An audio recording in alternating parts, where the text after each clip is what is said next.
Hello everyone and welcome back to Almost There, a Disney twisted novel here on Disney Magic Act. We are reading chapter 22 today, so sit back, relax, and let's get on with it. The energy pulsating throughout Congo Square captured everything that Naveen loved about New Orleans. The music, the people, the vibrancy of this place and all who lived here was like nothing he'd ever encountered. Could he honestly consider leaving now? Maybe it was not the best time to entertain such a question, not when standing across from a carefree, dare he say, silly Tiana, as she tried to teach him the current dance moves. As much as he loved his home, it was no match for Tiana's radiance.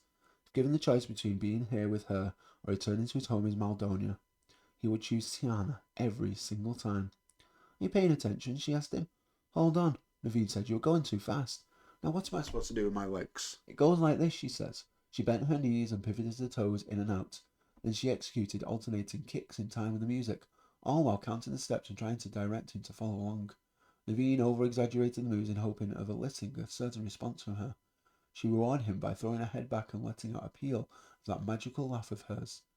Yes, that was the response he was looking for. Goodness, but he loved her laugh. I'm not sure the Charlton is your thing, Tiana said, wiping tears of mirth from her eyes. No, I think I've got it, Naveen said. This time I actually did try to get it right, thinking he would impress her with how quickly he was able to catch on to the dance. He took too far to the side with one of his kicks and nearly fell to the ground. Whoa, Tiana said as she reached for him. I'm fine. Naveen raised his hands, just embarrassingly clumsy all of a sudden. So much for impressing her. But maybe this was better. Her lyrical mirth wrapped around him, cocooning him like a warm, comforting blanket. Oh my, Tiana said, slapping a hand to her forehead. I can't recall the last time I've laughed so much. It is a beautiful sound. I, thank you, she said. Their eyes met, and his heart felt as if it would beat out of his chest. Akadanza! Naveen had a hard time breathing. The sight of Tiana's eyes staring at him with such feeling had stolen all the air from his lungs. Suddenly, it felt as if no one else was in the park, as if this moment in time was made for the two of them alone. Tiana, Naveen began. The words caught in his throat. He knew what he felt, but he couldn't figure out how to express it, because he didn't understand it. He couldn't explain this pull he had towards her, as if they were destined for each other. You can't talk that way. She will think you are loose in the head. But that was the way she made him feel. He didn't recognize who he was when he was around her. Or maybe he did. A version of himself that felt both new and familiar somehow. Tiana, I was hoping. What is that? She said suddenly, her eyes going wide. I'm trying to find the words. No, she pointed over his shoulder. That. That was when Naveen heard it, a low humming reverberating in the air, the mixture of the murmurs from the picnic goers and something else. Something that sounded like buzzing. He turned to where Tiana pointed. A dark cloud seemed to be shifting through the greenish fog, swaying like a pendulum through the air. Closer it got to them, the louder the hum became. What is that? Naveen repeated her question. The buzz grew even louder, along with yells and screams from the crowd at the far end of the square. Something bit his neck. He slapped the spot. When he removed his hand, there was a black and red smear on his palm. This looks like some kind of mosquito, someone shouted. Chaos ensued as the thick black cloud descended on them. It wasn't a cloud. It was a swarm of insects. Monstrous mosquitoes, at least 10 times the normal size, twirled around like a twister, attacking the crowd with stinging bites. Run! Naveen shouted.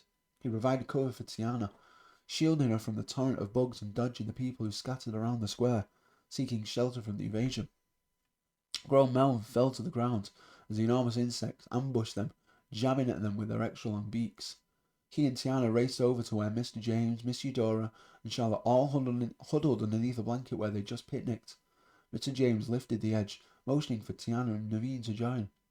Naveen huddled close to Tiana, doing all he could to protect her as a stinging insect attacked his back, even through the fabric of his shirt. It felt as if someone were firing pellets into his skin, each bite a hot, searing assault upon his flesh. Finally, he and Tiana crawled under the large blanket. The 5 of them all huddled together as screams from the crowd rent the air. You okay? Tiana asked. Naveen grimaced. It is just a few bites, he said, through clenched teeth. I've never seen such big mosquitoes in all my life, Charlotte said. Neither have I, Naveen said. He lifted his arm to reveal ghastly welts forming on his skin. I did not think bugs were capable of this. Is that what you call a few bites? Tiana cried. She reached for his arm, but he instinctively pulled away. Naveen immediately cursed himself. Tiana was offering to tend to his wounds. Why not let her? He held his forearm up to her and tried not to yelp as she inspected the carnage.